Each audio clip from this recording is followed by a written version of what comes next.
आदरणीय अध्यक्ष उपाध्यक्ष महोदय, आपने मुझे इस बिल के ऊपर बोलने का मौका दिया, इसके लिए मैं हृदय से आपका आभारी हूं कि वोट कंपलसरी होनी चाहिए।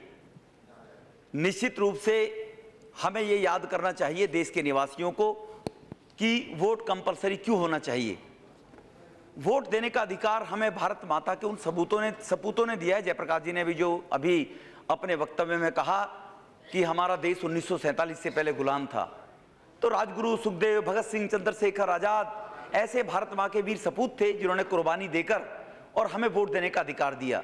देश का एक संविधान बना, संविधान में हमारे कुछ मौलिक अधिकार प्राप्त हुए, फंडामेंटल राइट्स, सेक्शन 14 से लेकर 21 तक हमारे कुछ अपने अधिकार हैं मनुष्य जीवन जीने के। वोट देना अधिकार है, लेकिन उसमें सेक्शन 32 में यह भी कहते हैं कि अधिकार ना मिले तो सुप्रीम कोर्ट दिलवा देगा और कोई मर्जी अपने अधिकार का उपयोग करे ना करे। लेकिन यहां वोट मौलिक अधिकार के साथ साथ हमारा कर्तव्य भी बनता है कि हमारे देश के प्रति कमिटमेंट कितनी है।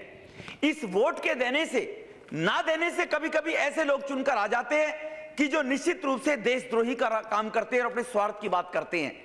ऐसे लोग इंटेलेक्चुअल लोग कहे जाते हैं, शिक्षाविद कहे जाते हैं, कंप्यूटरों पर बैठकर अखबारों में आर्टिकल तो लिखते हैं, देश के लिए वो मार्ग बताते हैं इस देश को और देश के रणनीतिकारों इस प्रकार से चलना चाहिए। लेकिन देश को चुनकर भेजने वाले लोग ऐसे लोग हैं जिन विचारों को केवल पेट की भूख पूरी करनी होती है। उनको देश के बारे में कोई ज्ञान ही नहीं दिया, कोई जानकारी नहीं है। उनको लगता है मैं वोट दूंगा, एक नेता बन जाएगा, मुझे 5 वर्ष तक कुछ मिलेगा नहीं, जो आज मिलेगा मैं ले लूं, और उनको लालच दिए जाते हैं। निश्चित रूप से वो वोट कास्ट कर देते हैं। इस वोट का महत्व क्या है, कौन लोग चुनकर आने चाहिए, कौन लोगों ने देश की गति को आगे बढ़ाना है, या ये देश आजादी के रूप में हमें मिला है तो इसलिए मिला है कि उस फंडामेंटल राइट्स के अधिकार मिले हैं कि अब राजा केवल रानी के पेट से पैदा नहीं होगा, राजा किसी की गरीब की झोपड़ी से भी पैदा हो सकता है। वो ये वोट का अधिकार हमें लोकतंत्र में मिला हुआ है।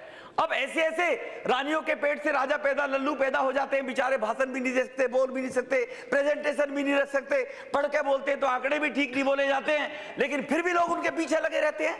तो ये लोकतंत्र का अधिकार जो हमें मिला है वो मिला है कि कैपेबल व्यक्ति अगर कोई है, इस देश को चलाने वाला व्यक्ति कोई है और इस देश को आगे ले जा सकता है, दुनिया के अंदर इस देश का नाम आगे बढ़ा सकता है, तो वोट की ताकत है। तो देश के हर नागरिक का एक कर्तव्य बनता है और सरकार को भी चाहिए निश्चित रूप से उन लोगों में ये जागरूकता पैदा की जाए कि आपकी वोट की इतनी बड़ी कीमत है कि आप जो मान के चलते हो कि तुम्हारी वोट देने से तुम्हें को अधिकार नहीं मिलेगा। एक किस्सा, एक बार जवाहरलाल नेहरू जी जब देश आजाद हो गया था, प्रधानमंत्री थे, तो जब वो चले गए किसी राज्य के अंदर तो एक पठान ने उनकी गिरबान पकड़ ली नेहरू साहब की, और नेहरू साहब की गिरबान पकड़ने के बाद कुर्ता हिलाकर बोले वो कि तुम कहते थे हम आजाद हो गए, हम तो आज भी गुलाम हैं। नेहरू जी ने कहा था इसी को तो आजादी कहते हैं कि तुम एक देश के प्रधानमंत्री की गिरबान पकड़ने का तुम्हें अधिकार मिला हुआ है, यही आजादी है।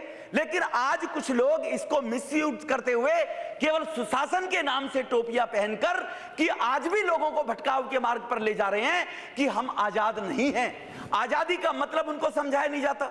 उनको आजादी का मतलब समझाने के लिए देश के अंदर इस कानून के अंदर बदलाव लाया जाना चाहिए, वोट कंपलसरी की जानी चाहिए, क्योंकि वो गरीब आदमी, सड़क नहीं बनती है तो चप्पल उसकी टूट जाएंगी, साइकिल टूट जाएंगी, सड़क बनती नहीं है। और अगर बढ़िया लोग चुनकर आएंगे, देश का विकास करने की सोचेंगे, तो जो उन्होंने वोट के नाम पर शराब पी ली है या उनको लालच दे दिया गया है थोड़े से टाइम के लिए, और 5 वर्ष तक वो बेचारे पाप भोगते रहते हैं। जो लोग अभी जो जिक्र किया है, गांव में पानी नहीं जाता है, सड़कें नहीं जाती हैं, उस कुंठित मानसिकता के कारण कि वोट तो हम पैसे देकर ले लेंगे और वोट तो किसी को लालच देकर ले लेंगे, जाति के नाम से ले लेंगे, मेरी जाति का मैं उत्थान करूंगा, मुझे वोट देंगे, ऐसे भी लोग वोट दे देते हैं। और सबसे बड़ा मैं उनको दोबारा इसको रिपीट करना चाहता हूं, जो कानूनविद लोग हैं, ज्ञानविद लोग हैं, कि वो घरों में बैठे रहते हैं कि इतनी धूप कड़कड़ाती में क्या जाऊंगा, मेरी एक वोट से क्या फर्क पड़ने वाला है। और अपने राज्य का, अपने देश का भाग्य का फैसला वो लोग कर देते हैं। मैं इसको अन्यथा ना ले कोई व्यक्ति, अगर किसी को बुरा लगे मैं क्षमा प्रार्थी हूं। जिन लोगों को अपने भविष्य के बारे में जानकारी नहीं होती कि सुबह मजदूरी करने जाऊंगा और शाम को आ जाऊंगा, वो देश के वो लोग 100% वोट डालें, उनको लालच में भेज दिया जाता है। तो समझदार लोग भी वोट डालें, आलस्य, देश के प्रति उनकी कमिटमेंट होनी चाहिए, उस आलस्य को त्यागना चाहिए।